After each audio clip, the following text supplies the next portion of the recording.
On a sunny day on the beach, a little girl sings her favorite song while playing in the sand.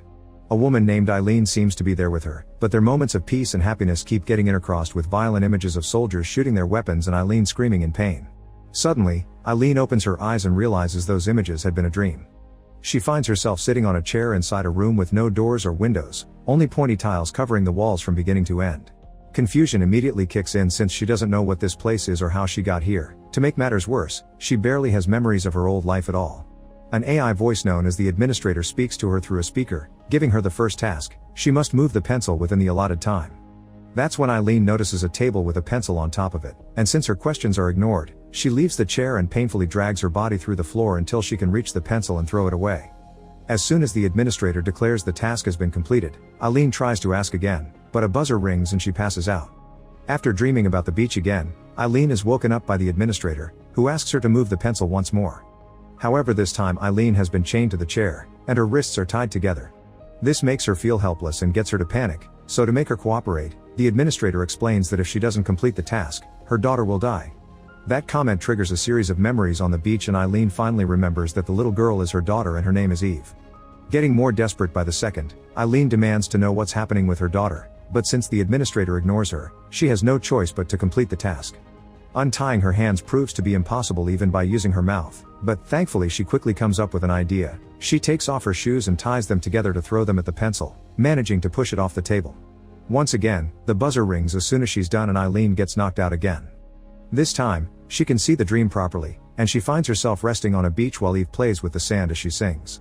She claims the sand is singing too and invites her mother to join her, so Eileen sings along as she lays down on the ground, falling asleep inside the dream.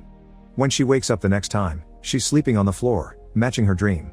Obviously her limbs are free now, and a plate with a weird goo waits for her at the table. There's also a killing headache clawing at her head. Since there's no task this time, she uses her free time to inspect the room, but she doesn't find even a slight gap in the walls. The chair is bolted to the floor too, so she can't use it to break anything either. Finally, there's the food at the table, which Eileen is wary of at first. But as soon as she tastes it, she realizes it's delicious and finishes it in seconds. With the plate out of the way, she can now see her own reflection on the tray, getting upset at the fact she isn't looking exactly healthy. The distress is too much to deal with and Eileen moves back to the chair into a fetal position, but as she touches her hair, things get worse. There's a scar on her head that she doesn't know where it comes from. In fact, it feels like a surgery scar, which throws her into a full breakdown. They're doing something to her and she wants to get out, but her pleas are ignored as usual. Eileen falls asleep crying and visions of Eve on the beach haunt her dreams again before the administrator wakes her up. Furious, she curses the voice and demands proof of Eve being alive, otherwise she won't play along anymore. The administrator allows Eve to speak, saying she's scared and that she wants her mommy, but it only lasts a few seconds and immediately Eileen is asked to go back to her task. This time there's an unbreakable glass panel between her and the table, causing Eileen to quickly grow anxious. Pushing it doesn't work, and she can't use the chair because it's still bolted to the floor, so Eileen uses her own body instead. Throwing herself against the panel only causes her to get hurt though, and a desperate Eileen begins hitting the panel as she begs for answers and orders the pencil to move. Shockingly, the pencil does exactly that, falling off the table on its own. Before she can register what happened, the buzzer knocks her out again. Another dream on the beach begins and this time, Eileen finds herself with a bleeding gash on her forehead. Eve invites her mother to make sandcastles with her, but as soon as the activity begins, a male voice calls Eileen's name as he touches her shoulder. When Eileen wakes up this time, she's chained to the chair again, the gash is on her real forehead, and there's a man on the floor that knows her name. He tries to come closer, making Eileen freak out and push him away because she thinks he's one of her captors, but the man soon introduces himself. This is her husband Roger, and hearing that name helps her remember him, even if it's just flashes of him on the beach as well. Eileen explains she doesn't remember anything and in return, Roger admits he doesn't know how he ended up here either. Eileen also tells him about the tests and the fact these people have their daughter, causing Roger to freak out too, but their argument is interrupted when the administrator announces the beginning of another task: the pencil must be broken. Just like it happened to Eileen, all of Roger's questions and pleas are ignored, so the couple starts arguing again over how to proceed.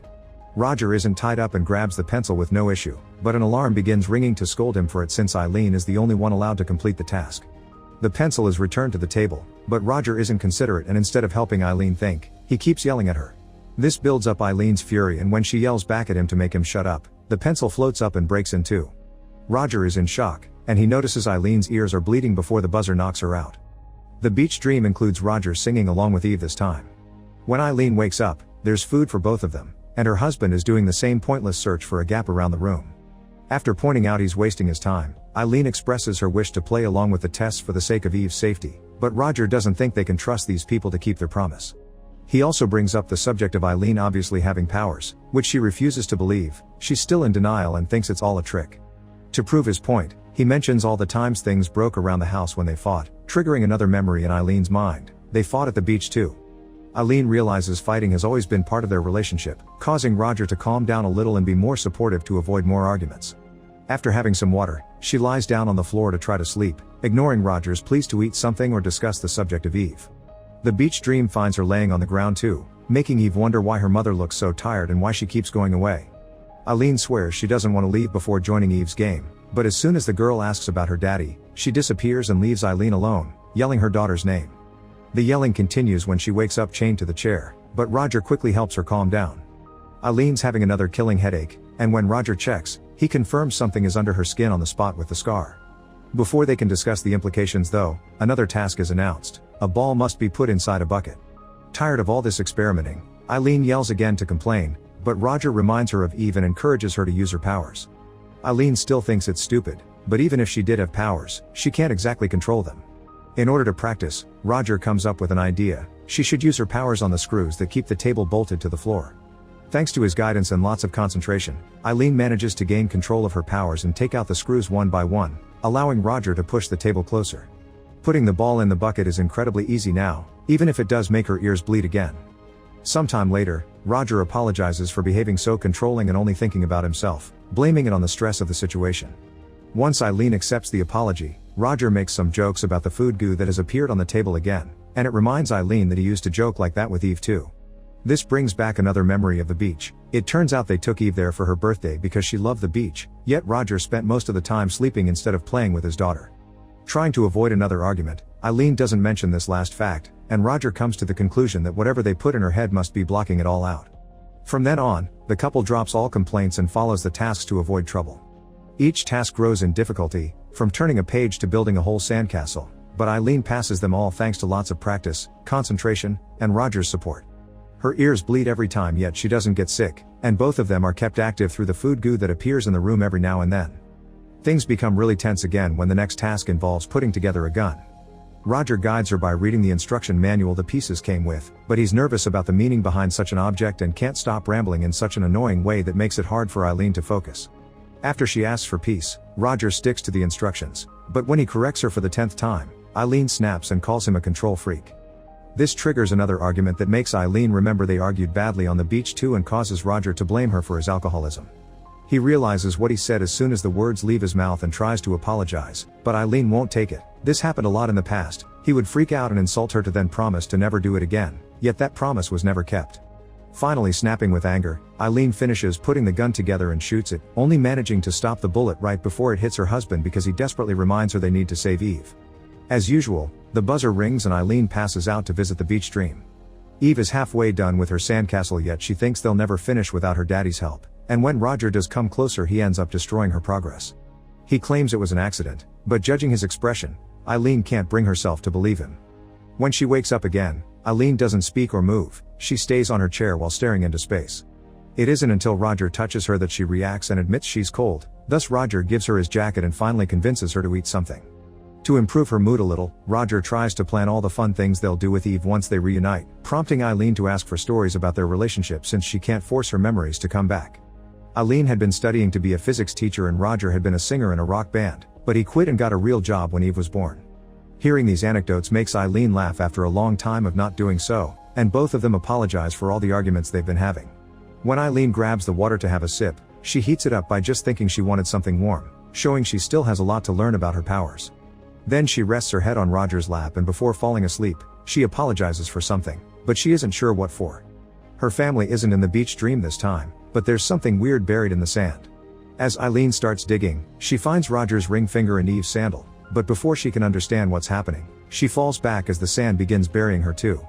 It's at that moment that she wakes up and finds the terrifying next task. She must save Roger, who has been locked inside a booth that is slowly being filled with sand. Using her powers should make this easy, but Eileen can't manage to concentrate between her panic and the fact strange images from the beach keep flashing in her mind. She can't tell what they are, but they feel disturbing. Hitting the glass with their fists does nothing, and using the chair that Eileen unscrews with her powers doesn't do anything either, so she can only apologize in tears as she watches her husband meet his end under the sand. Eileen isn't even allowed to grieve or have a breakdown because soon the administrator begins repeating the message of failure over and over, driving Eileen crazy and making her break the speaker.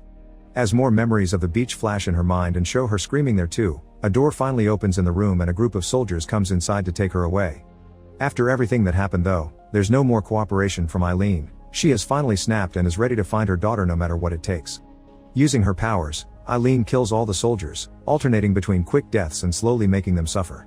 When she leaves the room, she finds a sign indicating there have been 298 tests and the last one is still considered to be in progress. The scientists that supposedly had been behind the computers are gone, but more soldiers keep coming, this time shooting at her without hesitation. Their bullets are useless though. Eileen's control of her powers is now perfect and stops every shot before killing every soldier while showing no mercy at all. Afterward, she uses a soldier's eye to activate the elevator, which takes her to the floor with test 297, considered complete. This place is absolutely empty, so Eileen takes the elevator again to reach the floor with test 296, which was also complete. Here, she also finds 3 weird blue doors and most surprisingly, Roger is there too, crouching on the floor while mumbling "They're all like me" in a state of shock. When Eileen asks him what he means, Roger points at the door called spares, where Eileen is also disturbed by the contents. Inside dozens of body bags there are Roger clones ready to use for the next experiment. The Roger outside goes away while Eileen checks the supplies and materials doors, which are filled with all the props they've been using in the tasks. At that moment, more soldiers arrive, and Eileen uses her powers to make them kill each other. She also takes off their masks to reveal they're all clones wearing the same face, a fact the soldiers themselves weren't aware of. Next, Eileen crosses the elevator doors again, but this time she enters an empty room that stays with only one light turning on right above Eileen. This light comes from the administrator, who informs her that the test cycle has concluded. If she's been successful, Eileen thinks she should get her daughter back, but the administrator quickly tells her that's not possible because Eve is gone. Since Eileen refuses to believe it, the administrator disables the memory blocker and Eileen finally learns what happened that day on the beach. Eve played all day with her mother, but Roger stayed back napping, and when they were about to leave, Eileen discovered his bottle had alcohol in it. This triggered an argument that ended with Roger slapping Eileen, which in return triggered her powers. Eileen had been so out of control in her scream that without meaning to she ended up killing both her husband and her daughter in one go. The voice Eileen had heard in the room had been a recreation made by a computer, and now the administrator wants to send Eileen to reconditioning to wipe her mind again. Realizing her memories and dreams are the only thing keeping Eve somehow alive, Eileen refuses to enter reconditioning and offers a deal. She wants to go through testing again. Since the facility's only functions are testing and reconditioning, the administrator accepts and Eileen falls asleep as she sees herself on the beach with Eve, singing along to her favorite song. Moments later, she wakes up in the test room again, not remembering a single thing and back on the first task, to move a pencil. Make sure to subscribe and turn on notifications so you can watch more videos like this. Thanks for watching.